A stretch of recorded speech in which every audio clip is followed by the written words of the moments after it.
Hello and welcome to ICA in Conversation that broadcasts twice a month focusing on current issues and challenges in the context of compliance and counter-financial crime. I'm Tim Tyler, and coming up we're going to consider the nature, the practicalities and the importance of good governance. And to do this, I'm delighted to be joined by Jonathan Bowdler.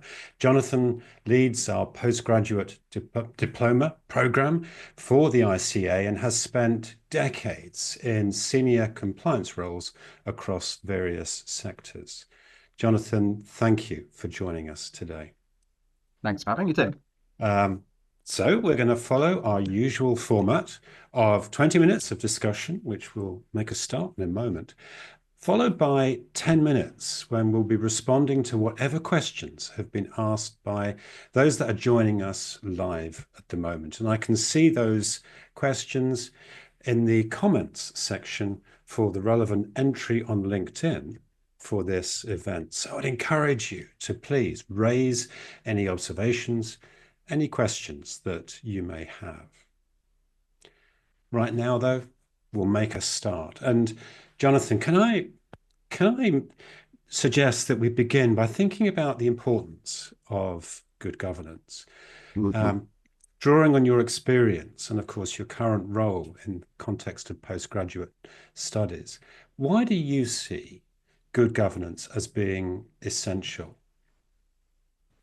Well, most of the requirements for running an organization involve frameworks, and those frameworks are fundamentally about systems and controls and enabling the organization to both understand what it's doing and ensure that it's doing it as effectively or as efficiently as possible. And governance is almost this, if you imagine it like an onion, the outer shell. It's the overarching framework that enables you to understand what's going on in the business. So if you think of a compliance framework regarding complying with regulatory requirements, that is a subset of the risks that you face within an organization. So it needs to be incorporated into risk management, which is another framework. For compliance issues and for all of the resultant risk issues to have a beneficial impact on the organization, the information that's coming out of compliance, that's coming out of risk across the whole business, needs to get to the right people so they know what is actually happening both within the organization and externally that's affecting the organization, so they can then make informed decisions. So I tend to sort of try and sum up corporate governance. You can't narrow it down to one thing. It's really two things. It's a control framework that enables you to understand what is going on in your business. And its sort of purpose is that then decisions are well-informed decisions that are able to take on board all of the potential impacts, the risk elements basically, that affect those decisions. So fundamentally and historically, it's been thought of as a control framework, but actually I think its real benefit comes from enabling the business to make the best possible decisions around current events and future developments. So for the best possible decisions to be made, then the right people need to have the right information at the right time, with an awareness of the context, the external and the internal factors that drive it. Yeah. And if you're able to get the very best information, i.e. your MI isn't just accurate and up to date, but it's also the relevant MI, the relevant information to the right people in a timely manner, then you're giving those decision makers the best opportunity to make the best possible decision. It doesn't guarantee the right decision because human beings make decisions. Well, they have until recently. We'll talk about AI in a moment. Yes, yeah. But it facilitates better decisions. You're going to get things right more often than not. and you're going to reduce errors that occur because of a weakness in either the information, the timeliness, or the people making those decisions. So good governance is essential then. And of course, that naturally raises a question, well, what does it mean? What does it look like? Where do we begin in trying to understand it? Well, I think it's an outcome-based activity as much as in control frameworks. That good governance looks like achieving the desired outcomes and maybe even amending the outcomes based on, what you're learning as you go along. So, whilst good decision making is a key element along the way, until those decisions are implemented and the outcome measured and assessed, is it the outcome we're expecting? Is it the outcome we desired? Then actually the decision hasn't achieved anything yet. And it was one of the errors I made myself when I was sort of developing the model, that getting to the decision point and even making the best possible decision in the world doesn't actually bring about the desired change or outcome, or take advantage of whatever opportunity you're looking at, or mitigate whatever risk you're looking at. You've got to implement it and then also assess the impact. And it's not a one-off process, it's an ongoing process, because of course that new outcome, or that amended outcome from what you've managed to bring around, is now new information that feeds back in potentially to the whole process. So we can start to organize our thinking into, or three areas at least so far. One is around how we make the right decisions, but we need to look beyond that and consider how we then implement those decisions, and how we ensure that the original goal has been achieved, or a subsequent goal that may have actually evolved since that time. Can we unpack this a little? And I appreciate that we're distilling down what is a huge subject into what is quite a short conversation, but we're thinking about the elements of good governance in particular. So as we think about that first stage, the decision making, is there anything that you'd isolate as being particularly important in that ensuring we make the right decisions? Well, this is where I think sometimes governance education falls down a little bit, in that if you look at it purely as a control framework and a system of control, then you're not taking on board the critical success factors. And the critical success factor around governance is the human factor, as it nearly always is. In that, you may well have the right people in place. You may well have up-to-date, accurate information, and it may be all in a perfectly timely manner. But when those people are discussing what decision needs to be made, are they open to alternatives? Are there dominant personalities in the room? Have you got a good mix of decision makers and subject matter experts, so that the right information can be analysed, the implications brought forward, and decision makers who've got the skills to ask the right questions can ask those questions, so that the decision is well informed, but it's also considered, well, hang on a minute, what are the alternatives? Why do we go with this decision over this decision? So you've got to encourage the challenge around the table. You've got to encourage the subject matter experts to give their opinions, but probably more importantly, you've got to have those people who actually make the decisions with enough knowledge, and this is the difficult bit, enough knowledge to be able to ask really good questions and to challenge the subject matter experts, so they're not bamboozled or they're not confused as to what the information means. You sometimes hear the phrase, a little knowledge is dangerous. A little knowledge is a lot better than none. So, I would always encourage, people to understand the topics that they're making decisions about, to do some research and have some understanding of the subject matter, so they can at least ask, those key questions. And you're looking for the board within a typical organization. Yeah. You're looking for the senior executives maybe to take a Socratic approach and to just keep asking questions until they are satisfied that their level of understanding is sufficient in order to facilitate the decision or whatever that needs to take place. Yeah. And of course, making a decision is a skill. I'm sure you've been, and many people have been in meetings where the discussion's gone round and round. So another skill set that's important is that you do have a chair or a deputy chair or somebody who is keeping you focused. We're here for this. And any governance meeting, whether it's a board or a committee, the most important aspect of it at the end of the day is actually the outcome. So again, the decision's made. But particularly in recent years, it's become more and more important that you do at least have some indication of why and how you reach that decision. So this is our decision and this is how we got here. Because what the worst thing you can have is later on you found out actually that wasn't the best decision and not be able to look back and say, well, why did we get that wrong? Because if you haven't got some information that allows you to sort of assess, well, you know what, there was nothing wrong with the decision. It just turned out it wasn't the best way of moving ahead. And this is particularly true, of course, with compliance issues. So should you have a break, you have a breach or you have a significant failure at some point in the future, what you don't want on top of that is, the fact, well, actually, there's no evidence here that your governance was in place that enabled you, to potentially at least get it right.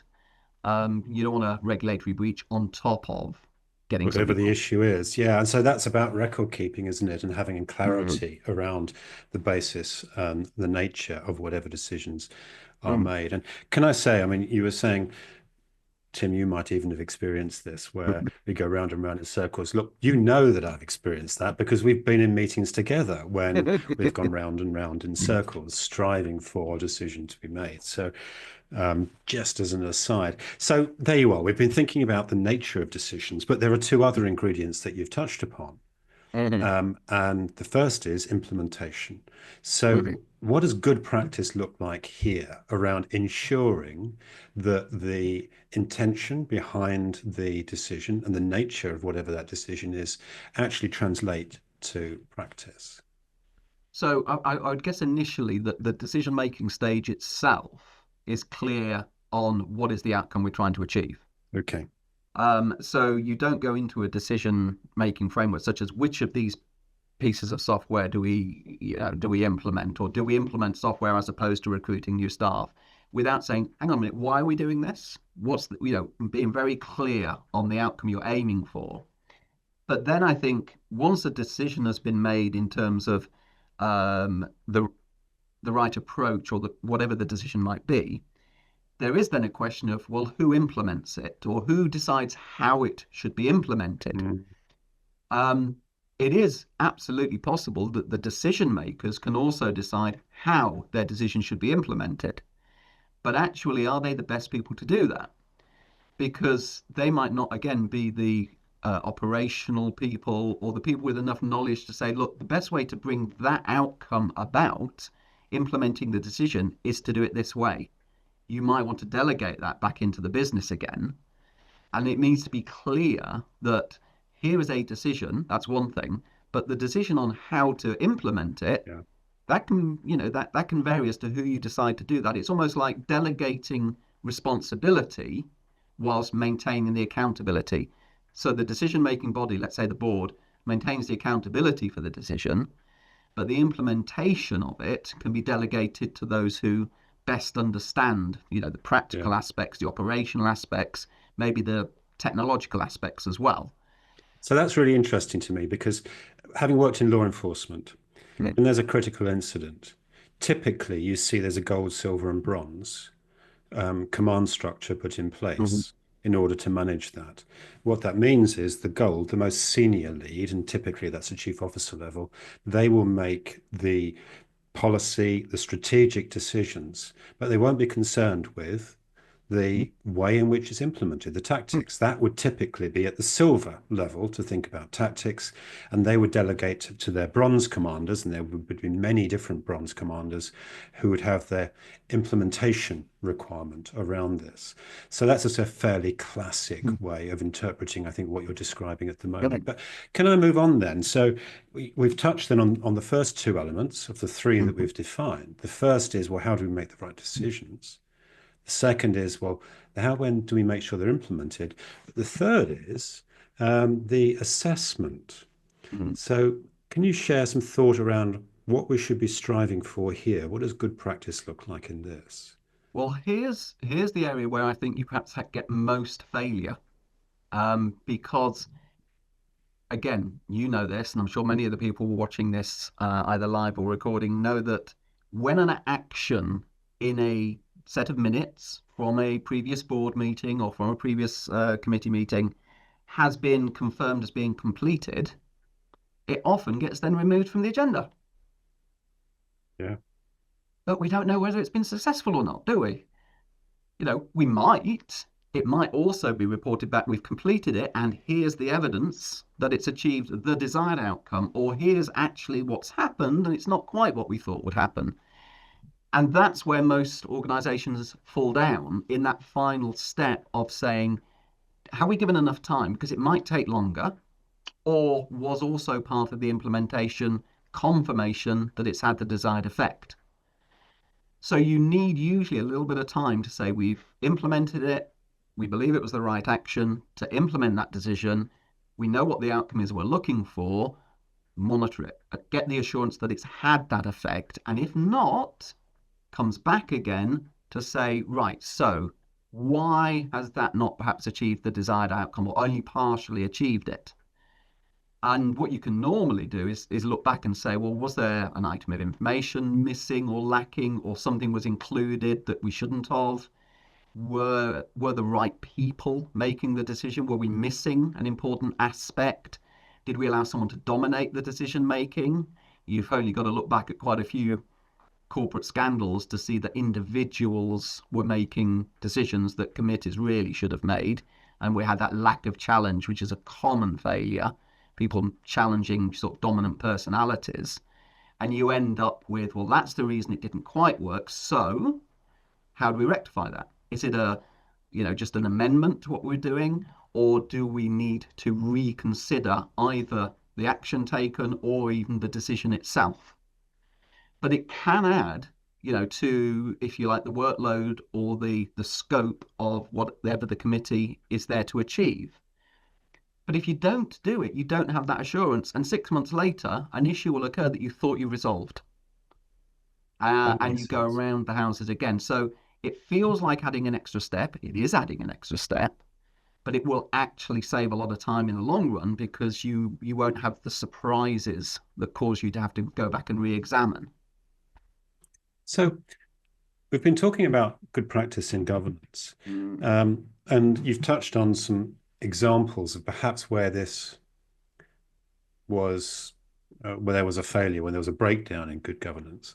I'd like in a moment to ask you for perhaps some details of those examples. It'd be really interested to try and understand what went wrong. But before we come to that, can I ask a more basic question? And that is, whose responsibility within an organization typically is the governance responsibility? So whose role is it to ensure that the things that we're describing at the moment are followed, are adhered, are built into the programming and so on? Well, with most things in governance, risk, compliance, financial crime prevention, there's no set, it must be this role or this function. Yeah.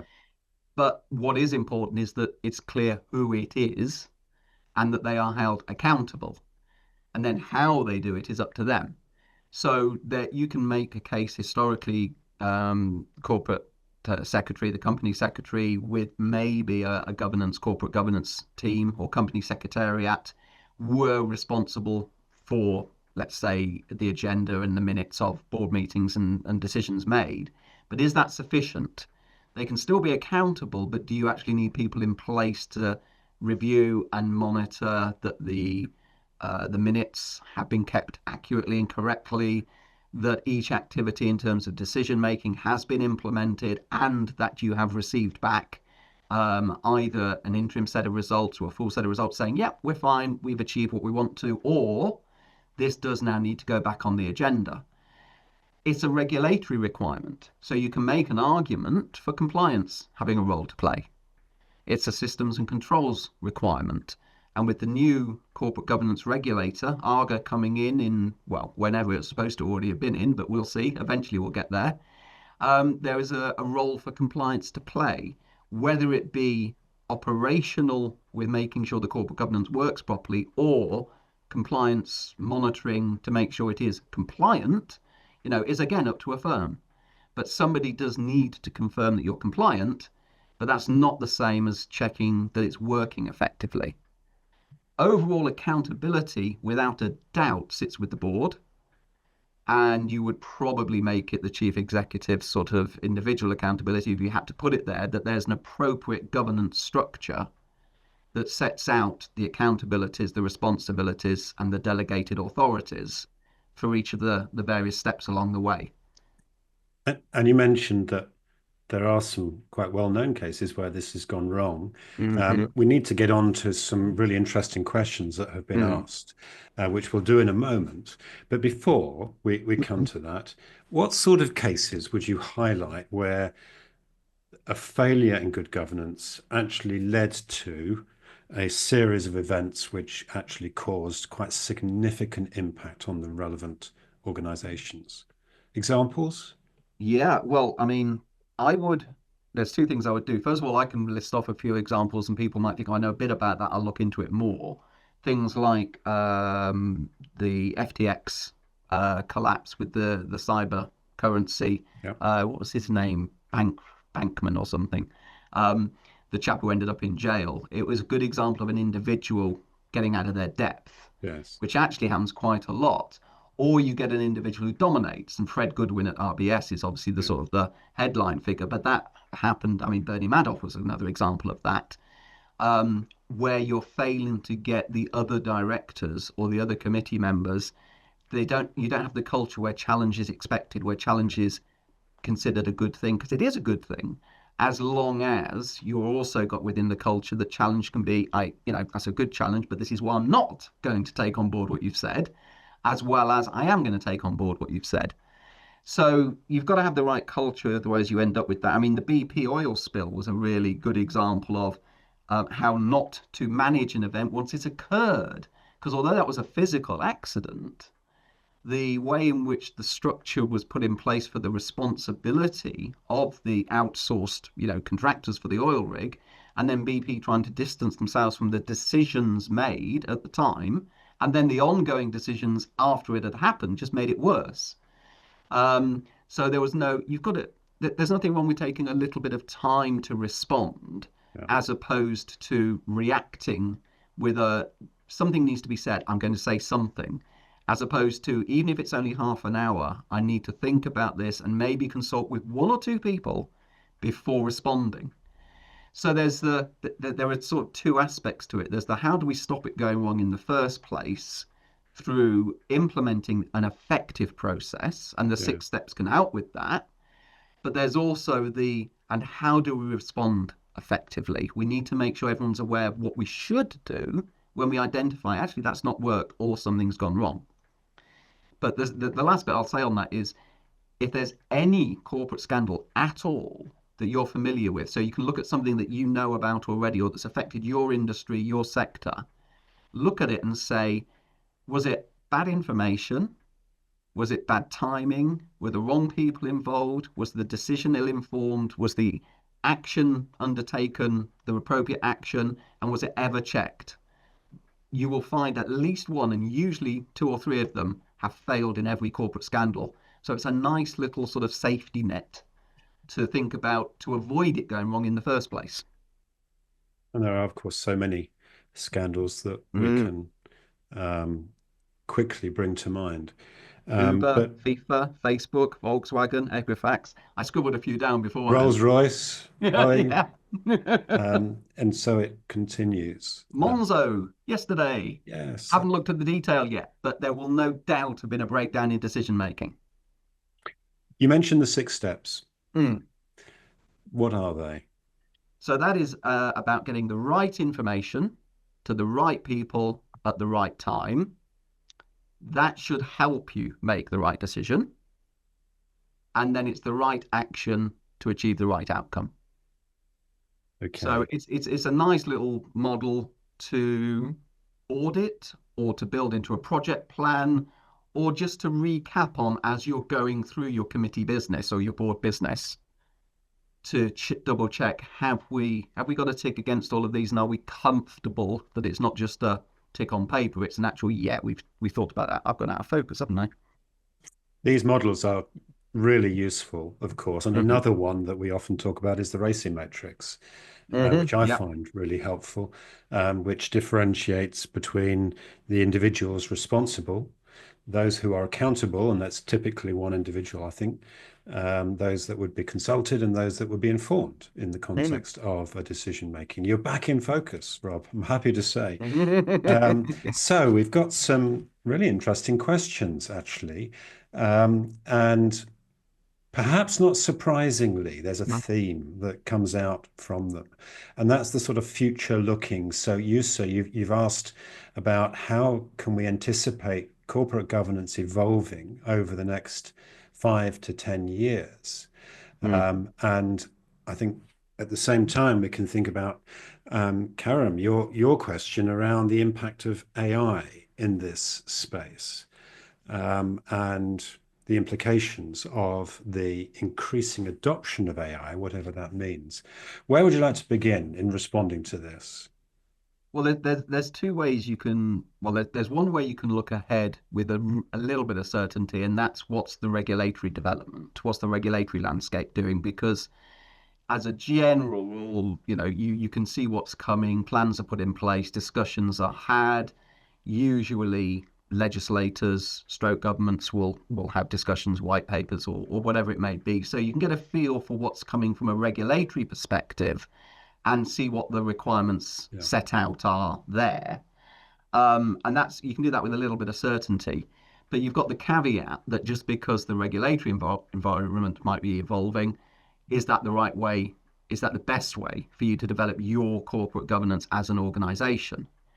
What you don't necessarily have information about is the events that drive governance change. So the significant scandals. If there's a large scandal with an organization collapsing, then there will be a regulatory response that might not be new regulation or legislation. It might simply be a change in focus from a regulator. It will be increased focus from the media, which will get political involvement. So when an event, you can plan for the regulatory change, you can look ahead for that, and you can make sure you're ready and keeping an eye on developments and events and say, right, what might that bring about? What might that cause there to be? So, for example, a regulatory focus on due diligence on third parties, maybe, and it just pulling something out of my head is, with the COVID response and the COVID pandemic, who are you giving contracts to without getting political about it? And how might that be viewed? And therefore you review your own contract awarding process and say, what issues might we be facing? The AI opportunities, both, is that AI is not a solution to governance. It is a tool that will enable us to perhaps identify why things have gone wrong in the past more easily, have better research from the AI on issues that have occurred, and maybe be better informed about why things have gone wrong in other organizations, particularly for similar organizations or similar risks that you face. If you can identify what the risks are, you've got more chance then of managing them and resolving them. So AI is a tool that can be used as a really useful piece of the information process. But whether or not it should be used as part of the decision making comes in. There's a lot of issues around that, including ethical consideration. Can we trust it? Have we got enough evidence that the AI decision making will be better than human decision making? A lot will depend on how good the information is. So no doubt AI, first of all, will come in, or probably is already there, to give us better information. So it's definitely a tool to improve our information. Whether it should be part of the people who make the decisions is optional. But again, it could also give us more options on the actions that we could take, give us more options on those actions, and again, maybe assessing which actions have had the best results. in terms of, again, scouring information that's out there and letting us know. To me, the great advantage of AI is its processing speed, and if it's well programmed, the information it can give you very quickly that's useful to use. Whether you then take the step forward and say, so what would you do to your AI model? You can do that, of course, and then maybe take that on board or not. But over reliance on AI at this stage obviously has its own risks. So I'm going to add to that, if I may, and I'm interested in your views. There's a lot of talk about the risks of artificial intelligence, recognizing that we really don't know how it's going to develop, although we can be confident that it will develop, and probably very, very rapidly. That's something that I've spent a lot of time, I know we've talked about this, you and I, trying to understand the implications for us. But I think there is one clear implication that we can draw out, and that is that those of us within compliance, those of us that are involved in good governance, we have a responsibility and an opportunity to steer this, to ensure that the solutions are effective and appropriate, to ensure that the information that's being shared with the AI tool or from the AI tool is appropriate and proportionate, and to ensure that all the decisions that we make are properly justified and legal. So that's an interesting angle on this, that perhaps we need to, those of us within the compliance community, recognize and embrace.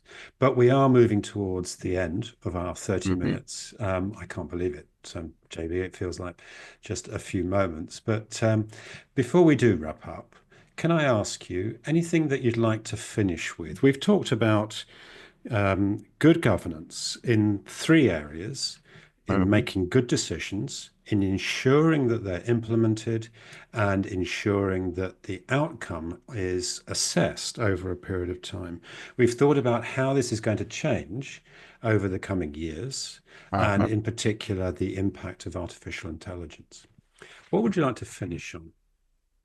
I would basically finish on something I think I alluded to right at the beginning, is that it's still a human-based system. It's still a human-based framework. You can use technology, and you should use technology as a tool as much as possible. But good governance is about consideration of information, consideration of alternatives, consideration of the consequences of decisions and actions, which requires an open-mindedness to options, to different, potential solutions being put forward. And also, just making sure that when you document your decision and you document your actions, it's almost like a final check to say, so if I have to defend this at some point in the future, am I happy to do so? Am I happy to say, yeah, that was the right decision to make and the right way to do things at the time, and here's my evidence, here's why we did it. And I think if you do that, it will actually improve the decision making and it will improve the outcomes. You're not necessarily doing it just to defend yourself. It's actually a good mindset to bring about better decisions and better outcomes in the first place. So being considered, and remembering it as a human process, despite all of the tools and things that are helping us improve our governance frameworks, would be my sort of last word on it. Thank you. It's a good point. We don't do it for its own sake. We don't necessarily do it just because the regulator tells us to.